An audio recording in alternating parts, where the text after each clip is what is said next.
8 warga Taiwan tergoda tur gratis di Thailand dan juga dijadikan anggota sindikat penipuan di Myanmar nih ya. 3 wanita Taiwan ya melalui perkenalan teman-temannya percaya bahwa mereka mendapatkan komisi bepergian selama 3 hari. Dia katanya kayak gitu. Dan terus dengan membuka kartu kredit Thailand, mereka terbang ke luar negeri pada bulan Desember 2004 tahun kemarin ya. Tetapi sindikat penipuan setempat untuk menjadi penipu ketiga tersebut sudah tua dan tidak tahan menanggung beban pekerjaan.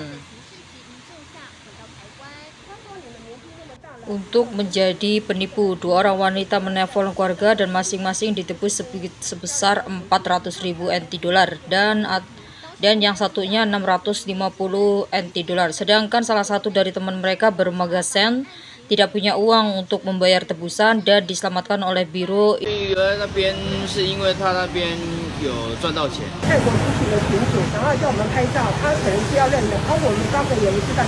Nggak bisa diselamatkan ya, jadi itu mereka yang bermarga Sen tidak punya uang untuk membayar tebusan dan diselamatkan oleh Biro Investigasi Kriminal pada Maret 2005.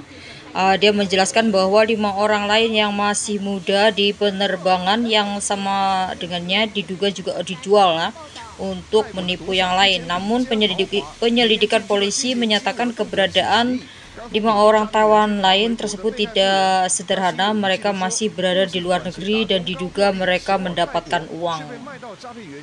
Aduh, emang ini agak-agak ya guys. Dan di sini juga kalian bisa lihat itu gedungnya, kasinonya itu yang paling mewah ya. Dan di sini adalah mbaknya yang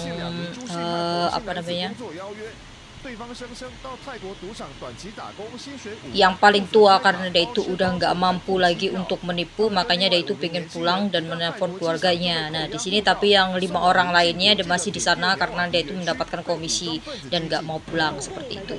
Dia itu juga menjelaskan kepada wartawannya seperti itu ya guys, dia mau pengen pulang tapi harus menebus uang dengan jumlah yang cukup besar. Si mbaknya itu nggak punya uang gitu kan, si Marga Sen ini ya.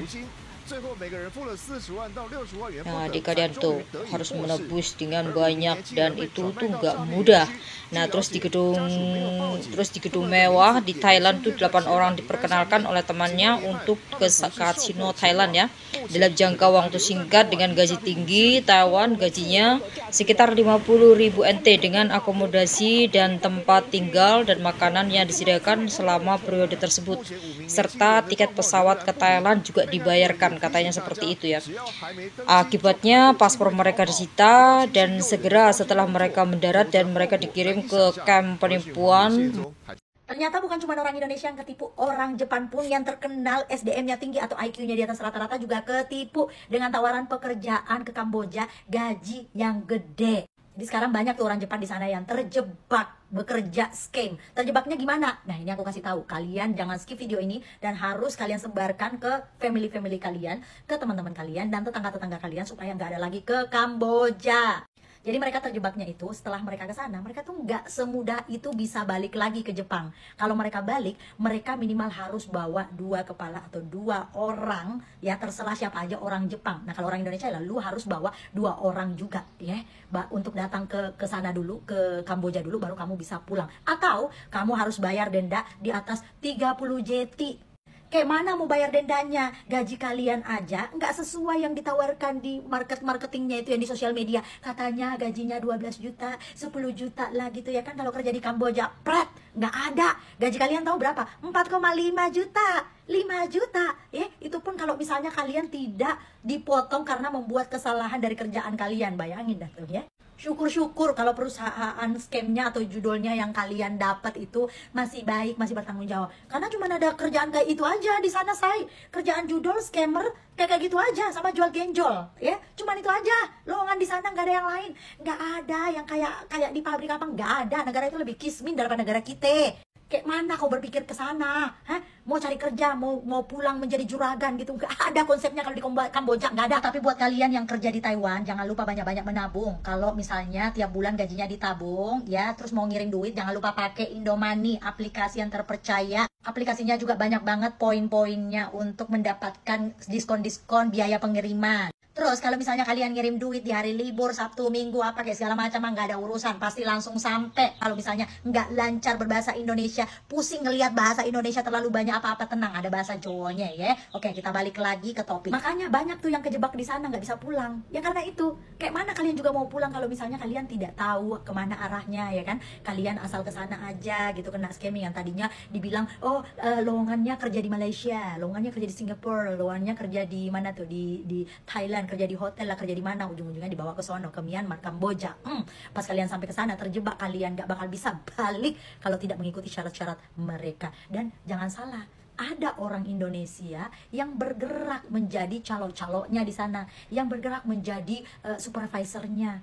Ada banyak di sana, say.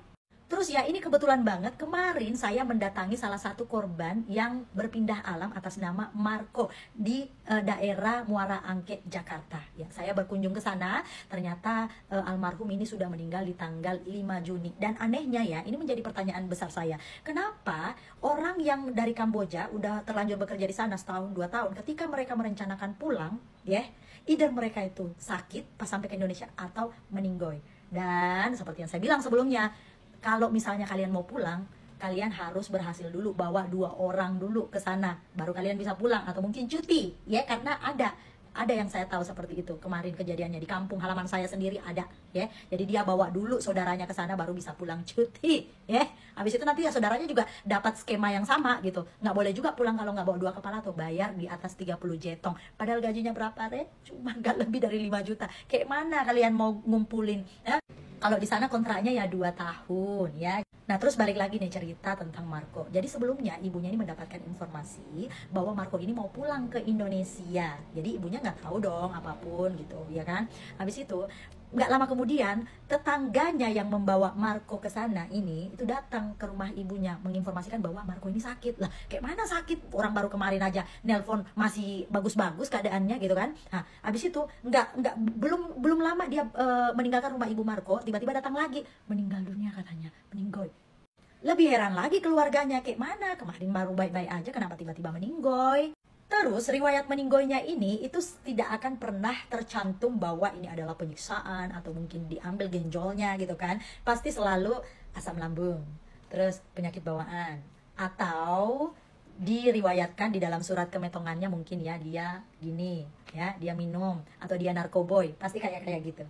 Riwayatnya yang udah datang ke Taiwan dengan membawa nama aja selalu seperti itu. Berarti ada tanda tanya besar kan? Nah, tanda tanya besarnya lu pikir aja sendiri. Jadi ini teman-teman sekaligus menjadi alarm lagi. Aku nggak tahu gimana ya untuk menyetop teman-teman itu buat pergi ke Kamboja, karena pemerintah aja ya nggak tahu gimana gerakannya gitu. Karena kalau orang pemerintah cuma bisa menghimbau, tidak ada action, ya nggak ada guna juga. Namanya juga orang Indonesia yang minim literasi, terus mereka juga pada butuh kerjaan, butuh makan, yang mana di sini untuk kerjaan juga susah dapatnya, ya pasti bakal tergiur dengan informasi-informasi marketing yang palsu, akhirnya membawa mereka terjebak di Kamboja atau di Myanmar. So, aku harap sih dengan banyaknya kejadian-kejadian kayak gini, Indonesia, khususnya pemerintah, itu mengambil action. Tidak hanya menghimbau pelarangan di sosial media, tetapi juga ada actionnya, gimana caranya biar anak-anak muda Indonesia, ya, teman-teman semuanya, itu tidak pergi lagi ke Kamboja ataupun Myanmar. Jadi bukan orang-orang kecil seperti kita aja ini yang menyebarkan informasi untuk tidak pergi ke sana, tetapi harus ada action dari pemerintah untuk betul-betul melarang total untuk masyarakat Indonesia, terutama anak-anak muda, pergi ke Kamboja.